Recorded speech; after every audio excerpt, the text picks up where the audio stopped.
சேப்பாக்கம் திருவள்ளிக்கேணி தொகுதி மக்களுக்கு என்னுடைய முழு உழைப்பையும் அர்ப்பணிப்பையும் என்னுடைய தலைவர் வழியில் நிச்சயம் நாங்கள் செய்வோம். இந்த வெற்றிக்காக உழைத்த கழக உடன்பிறப்புகள் அத்தனை பேருக்கும், நிர்வாகிகள் அத்தனை பேருக்கும், இந்த வெற்றியை கொடுத்த சேப்பாக்கம் திருவள்ளிக்கேணி தொகுதி மக்களுக்கும் மீண்டும் என்னுடைய நன்றியை நான் தெரிவிச்சுக்கிறேன். அதுமாதிரி தமிழ்நாட்டு மக்கள் ஒரு முடிவு எடுத்திருக்கிறாங்க, தீர்ப்பு கொடுத்துருக்குறாங்க. அந்த தீர்ப்பை நாங்கள் தான் அனைவரும் தலைவணங்கி அந்த தீர்ப்பை ஏற்றுக்கொள்கின்றோம். நேரத்தில் வெற்றி பெற்ற அனைத்து சட்டமன்ற உறுப்பினர்களுக்கும், புதுசாக பொறுப்பேற்கக்கூடிய அரசிற்கும் என்னுடைய வாழ்த்துக்களை நாங்கள் தெரிவிச்சுக்கிறோம். 2வது முறையாக வாக்களிச்சிருக்கிறாங்க.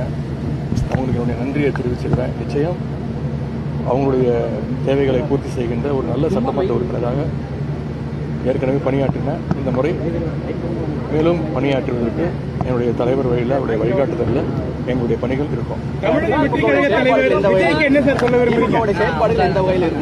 அது எங்களுடைய தலைவர், பொதுச் செயலாளர் அவங்க நாளைக்கு கூட்டம் எல்லா சட்டமன்ற உறுப்பினர்கள் வர வச்சு எங்களுக்காக அந்த அறிவுறுத்தல்கள்லாம் எங்களுடைய தலைவர் அவர்கள் நிச்சயம் வழங்குவார்கள்.